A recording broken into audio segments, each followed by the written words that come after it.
தேனி மாவட்டம் கம்பம் நகரில் வைகாசி விசாகத்தை முன்னிட்டு காவடி மற்றும் வேல் வைத்து நடனமாடி மாணவிகள் உலக சாதனை படைத்துள்ளனர். கம்பம் நகரில் உள்ள தனியார் நடன பயிற்சி பள்ளியின் சார்பில் காவடியும் வேலும் என்ற தலைப்பில் உலக சாதனை படைப்பிற்காக மாணவிகளின் பரதநாட்டிய நிகழ்ச்சியை நடத்தினர்.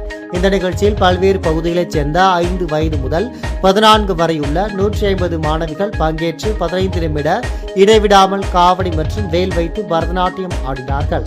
திருச்சியை சேர்ந்த Vruksha book of world record set அமைப்பு மாணவிகளின் இந்த உலக சாதனையை அங்கீகரித்து சான்றிதழை வழங்கியது. மாணவிகளின் நடன நிகழ்ச்சியை ஏராளமான பார்வையாளர்கள் கண்டு ரசித்தனர். என்னுடைய பெயர் கௌசல்யா நிவாஸ்குமார், ஐஸ்வர்யம் நாட்டிய கலாலயாவுடைய குரு. கம்பத்துல வேலும் காவடியும் அப்படிங்கிற தலைப்புல வைகாசி விசாகத்தை முன்னிட்டு ஒரு ஈவெண்ட் நடத்திருக்காங்க. இதுல 150 குழந்தைகள் 15 நிமிடம் நடனமாடி ஒரு ரெக்கார்ட் கிரியேட் பண்ணிருக்காங்க. இத Vruksha book of world record அங்கீகாரம் செஞ்சிருக்காங்க. அது மட்டும் இல்லாம நிருத்திய மங்கை அப்படிங்கிற பட்டத்தையும் நிருத்திய வேலன் அப்படிங்கிற பட்டத்தையும் கொடுத்திருக்காங்க. இந்த ஈவெண்ட்ல 2 வயது குழந்தைகள் முதல் பங்கேற்றிருக்காங்க. மொத்தம் 150 குழந்தைகள்.